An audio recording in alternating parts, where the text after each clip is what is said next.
वृंदावन का एक ऐसा स्थान जहां रात होते ही पूरा जंगल बदल जाता है। एक ऐसा स्थान जहां इंसानों को रुकने की अनुमति नहीं है। एक ऐसा स्थान जहां कहा जाता है कि आज भी भगवान कृष्ण रास रचाने आते हैं। और एक ऐसा स्थान जिसके बारे में स्थानीय कथाओं में दावा किया जाता है कि अगर किसी ने रात में इसे देखने की कोशिश की तो वह या तो पागल हो गया या कभी वापस नहीं आया। और आज तक कोई कैमरा इस रहस्य को रिकॉर्ड नहीं कर पाया, या कम से कम आधिकारिक तौर पर ऐसा कोई दावा सामने नहीं आया है। लेकिन सवाल यह है, अगर कुछ नहीं होता तो फिर यह परंपरा आज तक टूटी क्यों नहीं? स्थानीय भाषा में एक कहावत भी प्रचलित है, जो रात निधिवन में रुके वह सुबह न देखे। और शायद यही कारण है कि यह स्थान आज भी कैमरों से ज्यादा विश्वास का विषय बना हुआ है। यह कहानी है निधिवन की। क्या सच में यहाँ हर रात कोई दिव्य लीला घटित होती है, या यह केवल सदियों से चली आ रही मान्यताओं का असर है?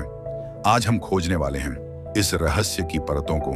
उत्तर प्रदेश के वृंदावन में स्थित एक छोटा सा जंगल, लेकिन रहस्य इतना गहरा कि आज तक पूरी तरह समझा नहीं जा सका। इस स्थान को कहा जाता है निधिवन। संस्कृत में निधि का अर्थ होता है खजाना और वन का अर्थ होता है जंगल, यानी एक ऐसा जंगल जो अपने अंदर रहस्यों का खजाना समेटे हुए है। लगभग 2.5 एकड़ में फैला यह स्थान दिखने में सामान्य लगता है, लेकिन इसके भीतर छिपे रहस्य इसे असाधारण बना देते हैं। वृंदावन का यह क्षेत्र स्वयं में अद्वितीय है। यहाँ की हर गली, हर कूंज, हर वन किसी न किसी लीला से जुड़ी हुई है, और निधिवन इन सभी के बीच सबसे रहस्यमयी स्थान माना जाता है।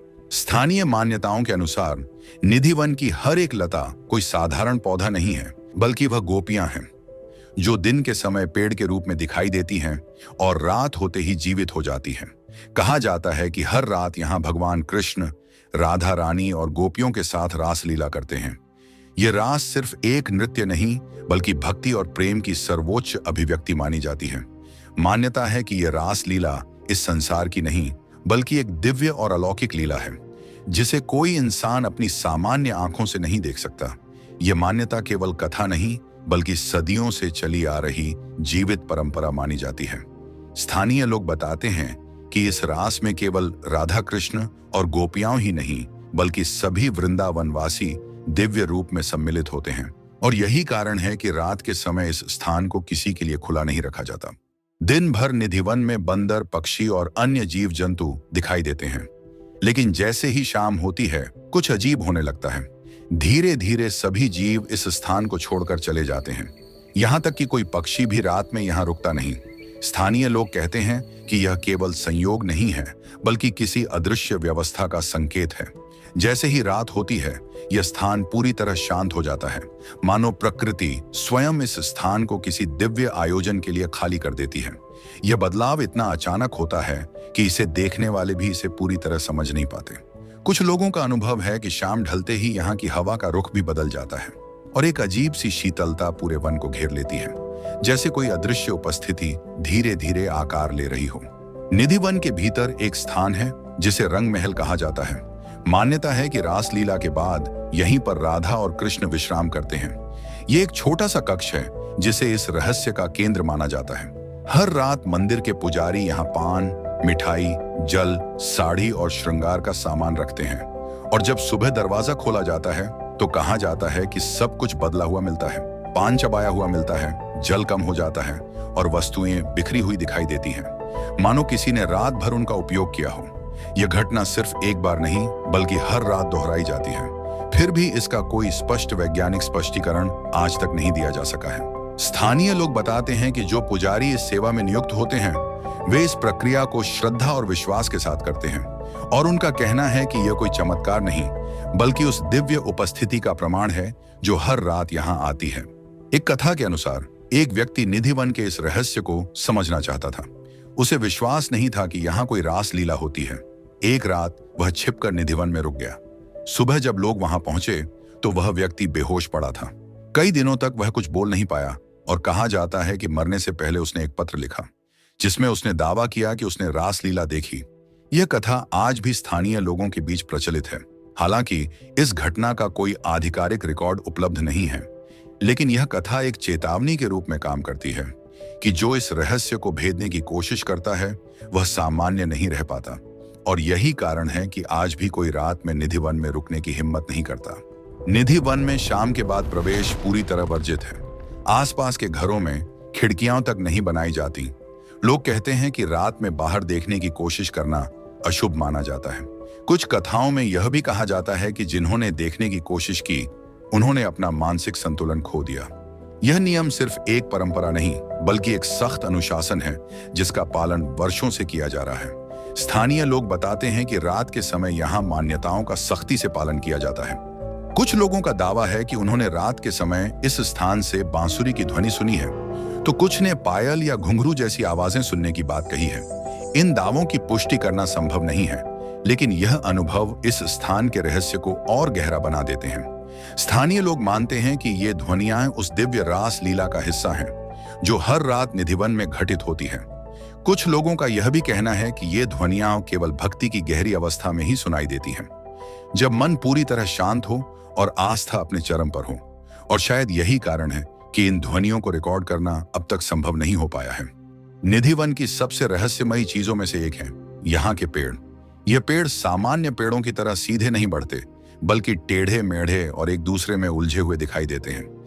कई पेड़ों की शाखाएं आपस में जुड़ी हुई लगती हैं। कुछ लोग इसे गोपियों का प्रतीक मानते हैं, जो एक दूसरे के साथ रास में जुड़ी हुई हैं।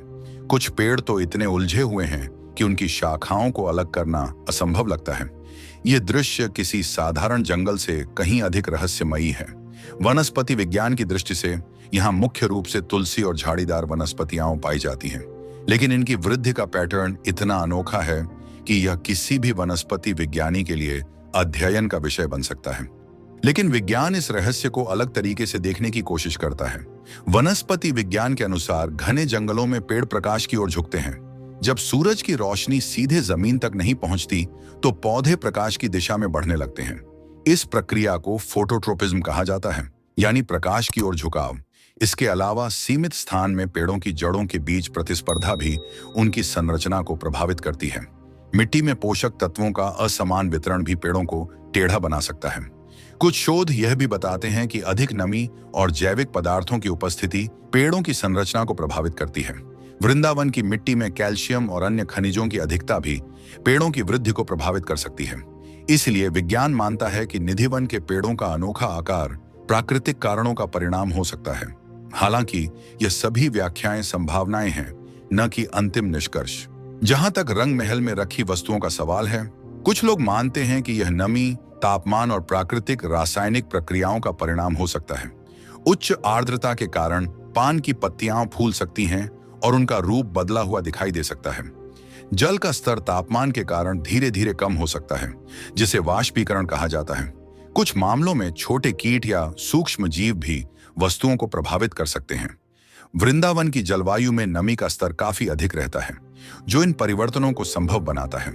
लेकिन इन सभी संभावित कारणों के बावजूद अभी तक कोई व्यवस्थित वैज्ञानिक अध्ययन इस स्थान पर नहीं हो पाया है। इसीलिए यह रहस्य आज भी अनसुलझा है, आस्था और विज्ञान के बीच। इतिहास के अनुसार इस स्थान को भक्ति आंदोलन के संत गुरु हरिदास से जोड़ा जाता है। गुरु हरिदास का काल लगभग 16वीं शताब्दी माना जाता है और वे कृष्ण भक्ति के महान संतों में गिने जाते हैं। यह काल भारतीय भक्ति आंदोलन के चरम का समय भी माना जाता है। माना जाता है कि उनकी गहरी साधना और भक्ति के कारण यह स्थान आध्यात्मिक रूप से अत्यंत महत्वपूर्ण बन गया। इसी परंपरा से बांके बिहारी मंदिर का संबंध भी जोड़ा जाता है। कहा जाता है कि गुरु हरिदास की भक्ति से प्रसन्न होकर भगवान कृष्ण ने यहाँ प्रकट होकर दर्शन दिए। यही वह स्थान है जहां से वृंदावन की सबसे प्रसिद्ध मूर्तियों में से एक बांके बिहारी की परंपरा शुरू हुई और आज भी बांके बिहारी मंदिर निधिवन से कुछ ही दूरी पर स्थित है। गुरु हरिदास की समाधि भी निधिवन के समीप ही है, जहां आज भी श्रद्धालु दर्शन के लिए आते हैं। तो क्या निधिवन वास्तव में एक दिव्य लीला का स्थान है, या फिर यह प्रकृति का एक अनोखा रूप है जिसे हमने आस्था के साथ जोड़ दिया है? शायद दोनों में से कोई एक पूरी सच्चाई नहीं है। हो सकता है कि सच्चाई इन दोनों के बीच कहीं छिपी हो। जहां विज्ञान अभी तक नहीं पहुंच पाया है, वहां आस्था अपनी भाषा बोलती है। और शायद यही इस स्थान की सबसे बड़ी विशेषता है कि यह रहस्य आज भी पूरी तरह सुलझ नहीं पाया है। हर व्यक्ति अपने अनुभव और अपने विश्वास के अनुसार इस स्थान को समझता है। कोई इसमें दिव्यता देखता है, कोई प्रकृति का चमत्कार और कोई महज एक परंपरा। लेकिन शायद यही निधिवन की सबसे बड़ी खूबी है कि यह हर किसी को अपनी अपनी सच्चाई खोजने की गुंजाइश देता है। कुछ स्थान सिर्फ देखे नहीं जाते बल्कि महसूस किए जाते हैं। कुछ रहस्य सुलझाने के लिए नहीं होते बल्कि समझने के लिए होते हैं।